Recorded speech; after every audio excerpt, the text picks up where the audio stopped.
mungkin kecerewetan itu dari segi pemilihan watak tu, sebab tu saya agak choosy lah untuk ambil job. Baik-baik, lebih baik putus je lah kan daripada duk buang masa dengan lelaki tersebut. Netizen cakap girlfriend saya tak solehah ke sekarang? Itu apa yang saya difahamkan lah. Cuma saya tak boleh nak pinpoint. Siapa yang fahamkan awak ni? Saya tak pernah dengar pun benda ni. Tapi kalau ada yang terasa, maksudnya awak termakan cili itulah. Niki dah penat dengan semua benda tu dan Niki nak mencuba sesuatu yang baru. Jadi awak kena faham lah soalan macam ni sedikit unethical untuk awak tanya. Tapi memang ini konsep kita. Memang kita nak tanya apa yang orang tak dengar. Saya you kena faham. Yang the day when I die, bukan diorang yang judge saya. God judge me. Bukan saya nak jual dia, macam nak melacurkan isteri saya, bukan. Yeah, now I got like an eyeglass. I have to go in your background check. You will never lie to me by my back.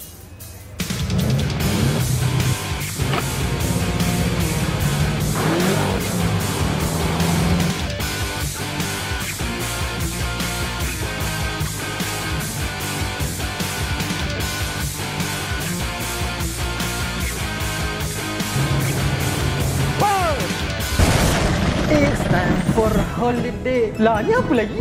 Orang nak cuti. Nak New Year dah ni. Selamat Tahun Baru guys. Kembali lagi dalam rancangan Woi. Tahun Baru special. Woi kali nak belanja ke orang antara interview yang kita orang rasa macam menarik, ni macam panas, kita nak recap balik untuk korang.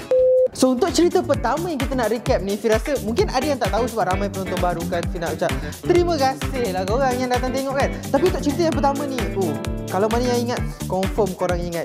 Benda ni yang paling panas sekali yang kita pernah share. Ini yang paling hangat sekali. Ini yang paling nak bergaduh sekali. Macam ni masa ni first. So FIFO masa tu rasa macam overconfident. Tanya soalan pun tu macam tembak je kan. Macam beria kan soalan. Tapi korang nak tahu tak cerita pasal siapa? Let's check it out. Sekarang kita bersama dengan Sufian Suhaimi. Jadi hari ini Sufian berada di Suketiun mempertaruhkan lagu baru. Lagu Menggenggam Bahagia. Jadi kita tak nak ambil tahu sangatlah pasal lagu tu. Setelah kegagalan dalam percintaan beberapa tahun yang lepas, kini dikatakan Sufian telah berjumpa pengganti baru. Tapi saya difahamkan bahawa netizen rata-rata meluahkan rasa tidak puas hati dengan pasangan baru Pian, sebab mereka menjangkakan Pian ni akan berakhir dengan wanita soleha atau sebagainya. Saya tidak tahu, tapi ini apa yang netizen sampaikan. Netizen cakap girlfriend saya tak solehah ke sekarang? Itu apa yang saya difahamkan lah. Cuma saya tak boleh nak pinpoint. Siapa yang fahamkan awak ni? Saya tak pernah dengar pun benda ni. Ini berdasarkan apa research yang kita buat lah. Awak research kat mana? Dekat tabloid Malaysia. Saya tak rasa macam tu. Saya rasa banyak komen-komen yang baik daripada yang tak baik lah. Saya tak tahu awak baca kat mana, tapi kita macam baca dua sumber yang dan juga dua tabloid yang sangat-sangat berbeza ni. Mungkin awak daripada alternate universe. Tengok tadi Sufian Suhaimi dia punya hangin, dia punya panas macam mana pula kan. Kita memang hampir nak bertumbuk. Tu masa lepas cut kamera tu, kita salam je. Korang jangan salah faham, sebab memanglah time interview tu memang nampak panas kan. Tapi after that kita dah bersalah-salaman, dah bermaaf-maafan pun, dah settle dah pun. Tapi yang next ni, yang next ni dia lagu baru. Tapi lagu dia punya panas. Panas kenapa? Nak tahu? Let's check it out. Selamat datang Sofia. Lagu Nah ini seakan sindiran. Sofia ada tujukan lagu ni pada mana-mana pihak ke? Specifically tak ada. Tapi kalau ada yang terasa, maksudnya awak termakan cili itulah. Jadi dalam muzik video ni kita nampak Sofia tampilkan watak ustaz-ustaz lelaki berjubah. Saya rasa tidak salah untuk saya pamerkan. Benda tu adalah benda yang real berlaku dekat dalam harian kita. Sofia tak rasa ke you being a bit insensitive isu tu melibatkan ahli agama? Tidak. Saya rasa semua orang patut tahu apa realiti sebenar, dan itu adalah realiti sebenar yang saya pamerkan. Nak terima atau tak nak terima itu terpulang pada individu lah. Adakah decision you untuk tampilkan watak-watak sebegitu sebab you nak ride the flow? Saya tidak rasa benda tu nak ride flow, tapi itu salah satu contoh yang saya nampak terlalu besar dalam social media yang memberikan saya inspirasi untuk menulis lagu. Betul lah, betul lah apa yang Sofia Liana kata kan. Siapa yang makan cili, dia lah terasa pedas ni kan. Betul lah, tapi ni macam cili. Tapi tak apa guys, next kita nak bercakap tentang Niki Palikat. Betul ke korang cakap dia punya penari aneh-aneh? Ke korang saja mulut? Tapi apa-apa pun, kita tengok Niki komen apa. Let's check it out. Sekarang kita bersama dengan Niki Palikat. Khabar Niki? Kabar sangat baik. Lagu Panas ni merupakan lagu genre EDM, tapi you lebih dikenali dengan orang kata power vocal. Kenapa you decide untuk keluarkan lagu genre ini instead of ballad, something yang orang kata lebih show your colour of voice. Niki dah penat dengan semua benda tu dan Niki nak mencuba sesuatu yang baru. You tak rasa macam peminat lebih orang kata nak dengar you menjerit-jerit, orang kata bagi suara tinggi-tinggi daripada tengok you macam nari panas-panas macam tu? No, Fifi, never. Bagi Niki, diorang pun dah penat. So kita kena cuba sesuatu yang baru. Kalau kita tengok pada muzik video panas ni kan, you menampilkan orang kata main dancer muka macam androgynous lah kita panggil kan. Adakah itu orang kata trik marketing you ataupun memang saja nak tunjuk muka-muka macam tu? Siapa kata diorang androgynous? Ini apa yang kita nampak sendiri dah apa peminat nampak. It was something different. Tak. Yang Niki nampak adalah para peminat Niki yang sayangkan Niki dan nak buat sesuatu yang terbaik. Jadi siapa diorang nak katakan dancer Niki androgynous? You tak rasa ke pendapat peminat you tu penting dan nak teruskan lagi menghasilkan sesuatu yang baru lagi? Sorry, I tak dengar soalan sebab I tengah marah. Jadi Fifi kena ulang. Macam mana penerimaan peminat terhadap music video tu? Ada yang benci, ada yang cinta. Biasalah hidup kan. Tapi yang suka tu on board with Niki. Dan diorang dah bosan dengan lagu-lagu yang meroyan, yang mendayu. So tak adalah orang kata kecaman-kecaman terhadap dancer you macam mana dancer Alif Syukri dulu pernah dapat? Tak adalah. Niki rasa yang mengecam tu tak ada kreativiti dan terlalu banyak masa, berat tulang untuk diajak menari. Adakah selepas ini Niki akan teruskan dengan lagu bergenre EDM dan orang kata tinggalkanlah pop ballad ni semua? Taklah. Niki nak cuba semua genre, pun tak nak terikat dengan genre EDM. Ini sekadar satu eksperimen yang seronok yang Niki lakukan. Seterusnya kita tengoklah macam mana. Niki kan suka buat surprise. Guys, so macam mana Niki balik kat tadi? Cukup panas tak? Tengok dia macam nak marah kan? Tapi itulah dia. Itu yang Fifi borak dengan dia. Tapi yang next ni kan guys kan, ni masa nak interview dia tu, semua orang dia macam nervous gila kot. Tapi come on lah, ni Fifi kot. Obviously lah, paling panas, paling belagak. Kita terjah, kita serang je. So, ini pengalaman paling best sekali. Kita interview Dato' Aaron Aziz. Let's check it out guys. Baiklah, kini Woy bersama the one and only Aaron Aziz. Dato' Aaron Aziz, apa khabar Dato'? Alhamdulillah. Kita dah lama tak dengar khabar Dato' dalam industri ni kan. Peminat pun ramai yang dah rindu orang kata kan. Jadi apa perasaan Dato' sendirilah bila kata comeback buat masa ni? Sebenarnya ada 3 filem dengan 2 super tele yang belum keluar lagi. Tapi sekarang ni saya agak choosy lah dengan perwatakan yang saya dapat. Sebab dah 23 tahun dalam live ni asyik dapat watak yang sama je kan. So saya mencari kelainan lah. Yang sebelum ni saya berlakon jadi gay.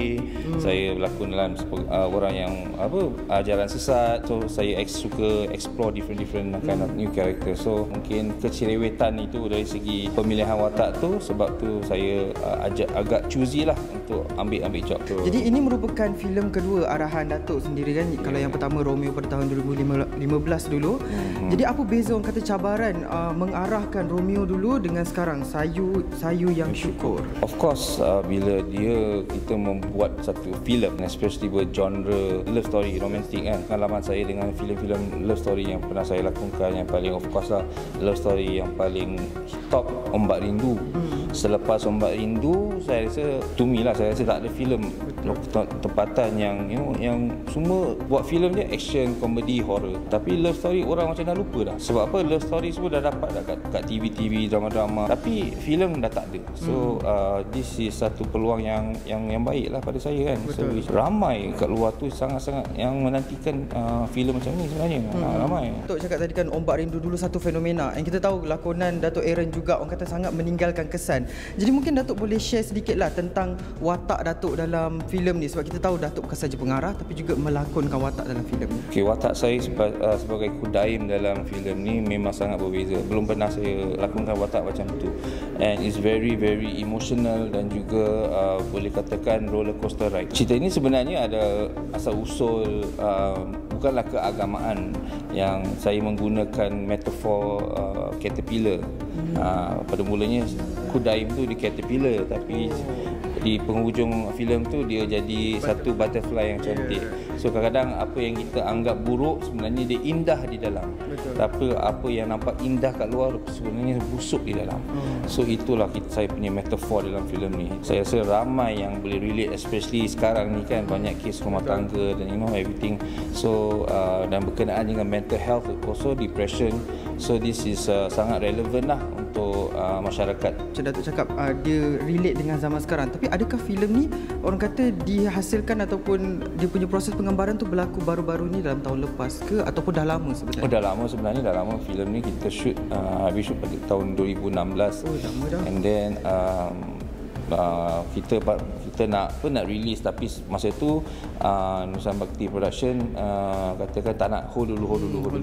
So, nak tengok apa the market rate of filem cerita cinta, tak nak kita clash.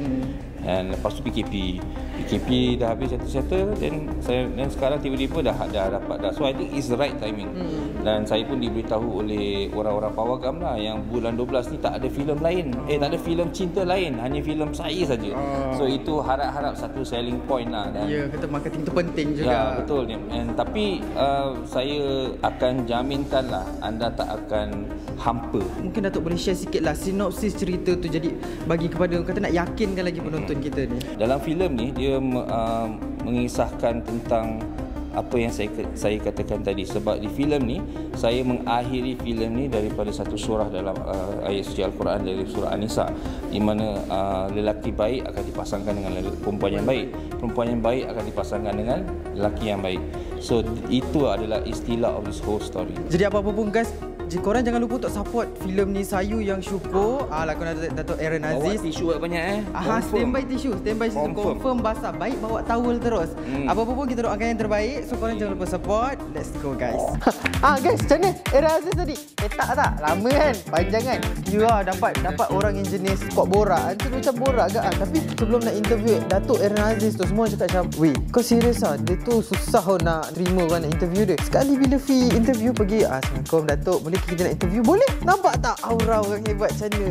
Great people thinks alike. Sebab tu boleh je, semudah itu je dapat interview Datuk Aaron Aziz kan. Macam lepas interview siap boleh kopi-kopi. Korang ada? Tak ada kan? Tapi guys, yang next ni kita dapat interview Ernie Zakri guys. Ya Allah, Ernie Zakri dapat interview dia.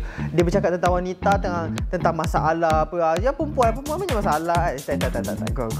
Tapi apa pun, check it out guys. Assalamualaikum Ernie. Waalaikumsalam warahmatullahi. Tahniah untuk album Aura. Ini merupakan album kedua. Kenapa mengambil masa selama 12 tahun untuk dikeluarkan? Sebenarnya perancangan untuk album ini sudah lama saya kemukakan, tetapi saya sendiri merasakan personally timing tu masih belum kena, dan tahun 2023 ni mungkin pada saya it's the right time, because saya dah pun melahirkan cahaya mata, dah pun berkahwin, dan saya rasa dia harus menceritakan tentang perjalanan kehidupan saya juga. So Aura ni dia ada macam evolusi lah dari kehidupan saya daripada sebelum ini sampai ke sekarang ini. Ada semua jalan cerita tu ada di dalam Aura. So mungkin ini adalah masa yang tepat lah pada tahun 2023. 12 tahun sebelum itu dia bukan saya rasa macam okey tepat 12 tahun nak kena keluar, bukan. Saya hanya merasakan kalau mungkin tahun ni tak kena pun mungkin tahun depan. So it just depends on the timing lah. Dalam lirik Aura, bukti hawa mampu takluk dunia, adakah lagu ini khusus buat wanita ataupun di sebaliknya? Kalau dengar lirik ni adalah daripada lagu Aura. Sebenarnya lagu ini saya cuba sampaikan untuk memberikan kekuatan kepada wanita-wanita yang tengah dalam kesusahan, dalam kesulitan, kerana ketika buat lagu Aura ni sebenarnya 2 tahun lepas, dan ketika 2 tahun lepas tu banyak timbul isu-isu wanita yang dibuat macam-macam lah. Jadi saya rasa terpanggil,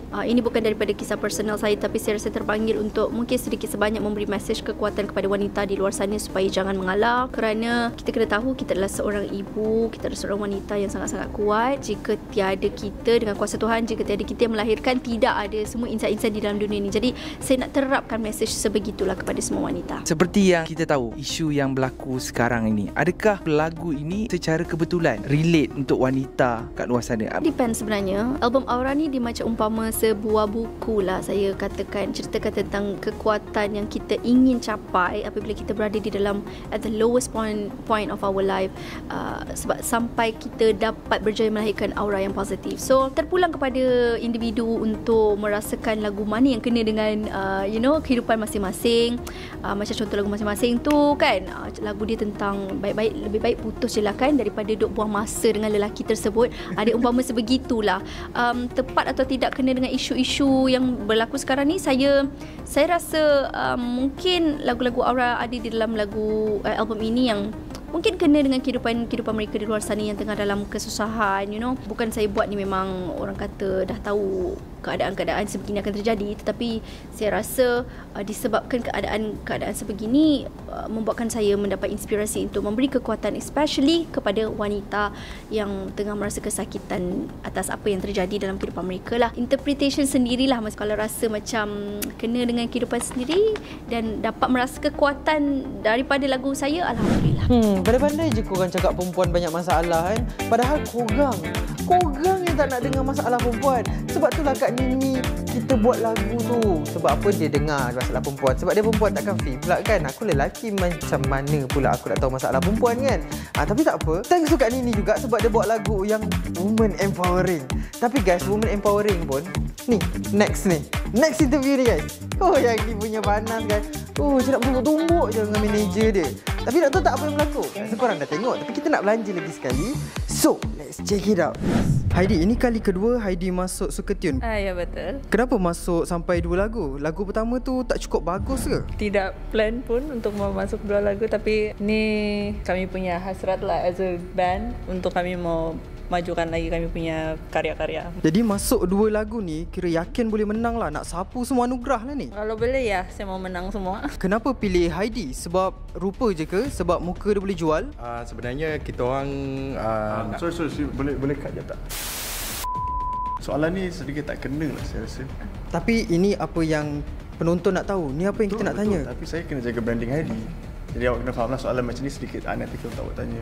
Tapi memang ini konsep kita. Memang kita nak tanya apa yang orang nak dengar. Saya you kena faham. Heidi ada dia punya brand yang kena jaga. Saya kena jaga dia punya ni. Kalau kita tukar soalan tu boleh? Tapi saya rasa ruang hati macam bersedia nak jawab. Betul, dia boleh jawab. Tapi image Heidi macam ni, siapa nak jaga? Okay.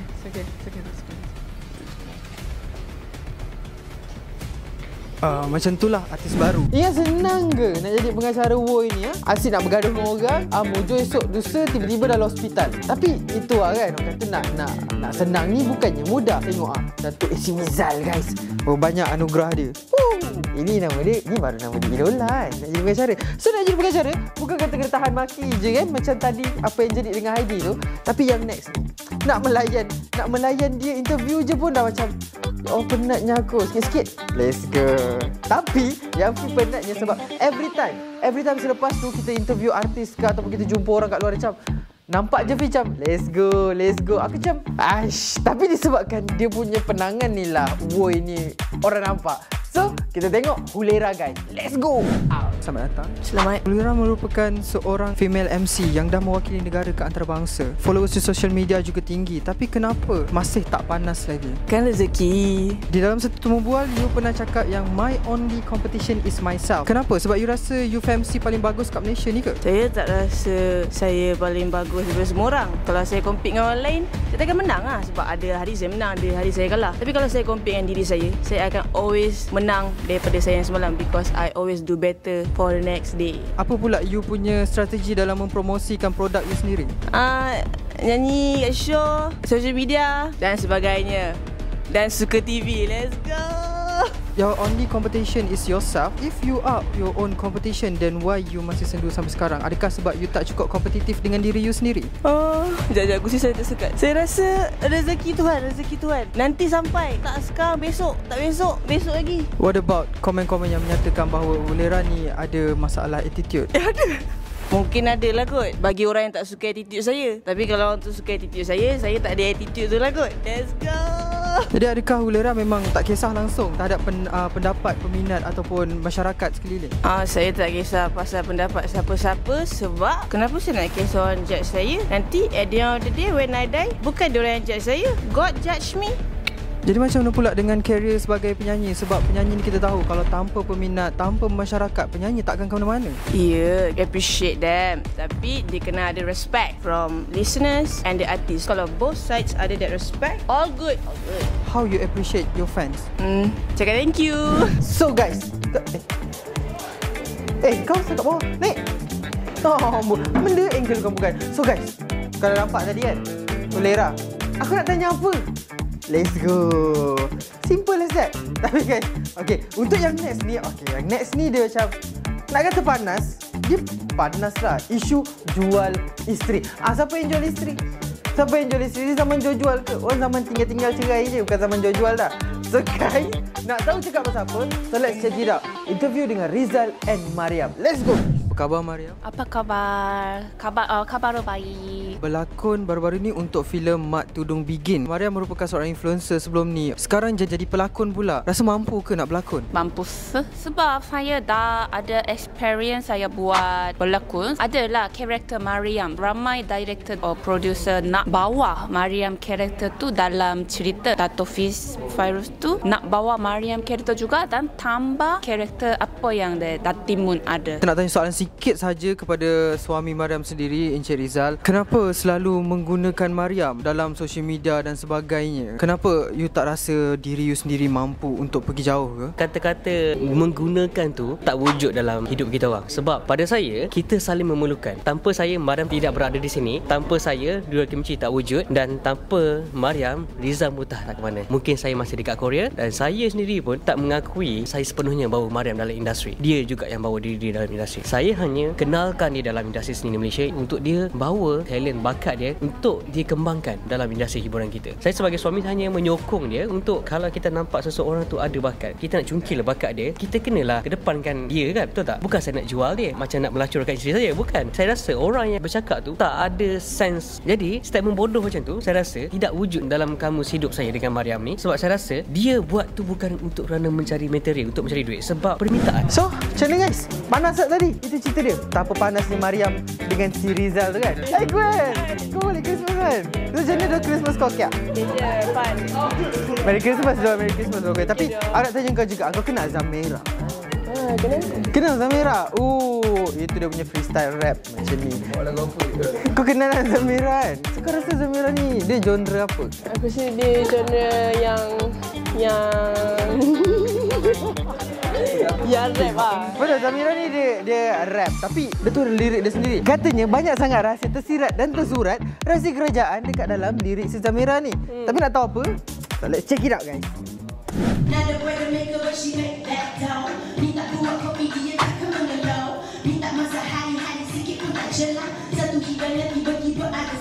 The Queen, the baddest Zamira. Hello. Hi, baby. How are you? I'm good. How are you? I'm good. Kita ada beberapa soalan lah nak tanya lah. Dalam muzik video yang paling latest sekali, your latest single, at the end of the credit, you punya nama is Sharifah Zamira. So adakah now you nak public untuk kenal you, your stage name no longer just Zamira, Sharifah Zamira, ataupun macam mana? Saya letak nama itu sebab tak ramai orang yang tahu nama saya sepenuhnya. Sebab dulu kena ejek kat sekolah. Bila pakai name tag, SH tu dia kan pendek sebab Sharifah panjang sangat. Letak SH Zamira. So orang selalu cakap, shh, Zamira. So dulu kena ejek. Dan after that macam, tak best lah nak panggil Sharifah. So nama I Zamira saja. So dulu as myself, I tak nak introduce myself as Sharifah Zamira. But now, saya rasa sangat bangga dengan nama saya itu sebab itulah identiti saya, Sharifah Zamira. Because you have a distinctive accent yang macam lain daripada orang Malaysia. So you ada mix anything ke? Kalau nak ikutkan mix, ada my dad is Arabic dengan Indian. Grandfather dia memang daripada Tamil Nadu kat India. My father from Singapore and Malaysia, tetapi kita punya heritage is Yemen, Saudi Arabia. Kongsi Al-Bibi Syarahat. And my mother is daripada Temerloh, Pahang. Dia punya campuran dia adalah Thai, Chinese dengan Melayu. But then kalau nak katakan sebab accent ni, sebab daripada dulu I grow up, I love to baca, I love to listen to music and tengok history and tengok like all kind of different accent. I need bercerita kan. So I need to learn how to make all the different sound. Kira macam Zamira ni lots of mix lah. Tapi lots of mix. Adakah bars you tulis sendiri ataupun ada ghostwriter? Yes, my bars I tulis 100% on my own. Will never have a ghostwriter ever. Yeah, because sebab kalau kita tengok daripada lagu dulu pun Hailey Kelly sampai lah you keluar your EP with Z versus Z, semua pun is very relatable because of you put your soul into the songs kan. Kita nak tahu jugalah because you memang good with your words. Lagu dulu ni, do you have a hidden message or something yang orang kalau sekali dengar tak tahu pun lagu ni pasal apa? So actually dulu ada banyak hidden messages. So saya jenis pendengar muzik, apabila saya dengar lagu, saya akan tengok lirik, saya akan tulis balik lirik tu dekat dalam buku karangan yang sekolah punya tu. Saya akan highlight and tulis annotation apa maksud dia ni semua and cari makna dia. So that's me. I think dengan dulu tu saya nak open ended juga dengan lagu tu. Saya tak nak bagi tahu orang apa sangat what it's about because diorang kena cari the double triple meaning. So dalam tu ada nama orang, ada person that I was in love with, tapi orang tak tahu. So dia kena cari. Dia banyak orang kata lot of Easter egg. Easter egg you kena cari sendiri. Walaupun bukan bulan April, masih ada Easter egg. Dalam your bars tu lirik juga ada cakap pasal tipah tertipu. Yes. Orang kata tu lagu daripada Rafish. You include dalam lagu you. Kenapa? I am the tipah because you know I'm Sharifah. So everyone is Kak-Pah, tipah. I am the tipah yang kena tertipu. Banyak ups and downs yang saya telah melalui. Dan daripada lagu Rafish tu, saya suka line tu sebab lagu tu memang ikonik. Tipah tertipu, tertipu, tipu, tertipah, tipah tertipu lagi. I'm not the girl anymore yang tipah tertipu lagi. Itu dulu. And sekarang ada tak Now boleh she's tertipu. the queen. Yeah, now I got like an eyeglass. I have to go in your background check. You will never lie to me by my back. Destined for a greatness. All my life was painted. How to make a mark if this brush been stainless. So itulah dia petikan bas daripada Zamira. So macam mana guys Zamira tadi? Dia fun kan? Dia cheeky. Dia orang kata kalau kita interview tu seronok nak borak dengan dia. Tapi guys, disebabkan Zamira tu kan. Ni asal ni? Ini bukan bola pingpong. Oh bukan. Bukan, ni lilin. Ya. So guys, sampai di sini sahaja Woi recap kita tahun ni pada tahun 2023. Semoga next year kita ada lebih ramai lagi artis yang lebih besar lagi, yang kita akan terjah, yang lebih panas, yang memang akan buat diorang ganap lah. Tu senang cerita. Masalah sekarang aku dah tak ingat aku nak cakap apa. Banyak sangat distraction. Oh guys, jangan lupa untuk terus support Woi. Jangan lupa untuk subscribe semua social media Suka TV. Kita ada Instagram, kita ada TikTok, kita ada YouTube. So korang jangan lupa untuk terus support Woi. Thank you so much guys. Memang tak sabar nak holiday dah ni guys. Kita nak holiday dah ni. So jumpa korang tahun depan. Bye.